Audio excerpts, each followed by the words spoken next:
Hi everyone. In today's video, I'm going to show you how to use the if else statement in Calcpad. But even before we start, I wanted to quickly talk about HTML formatting.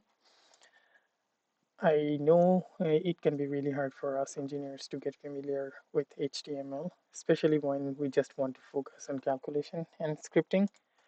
So what I did is that I created a web page using GitHub where I've shared all the scripts that I used for my YouTube videos and also some of the Streamlit apps that I have been developing in the background. You can go check them out anytime.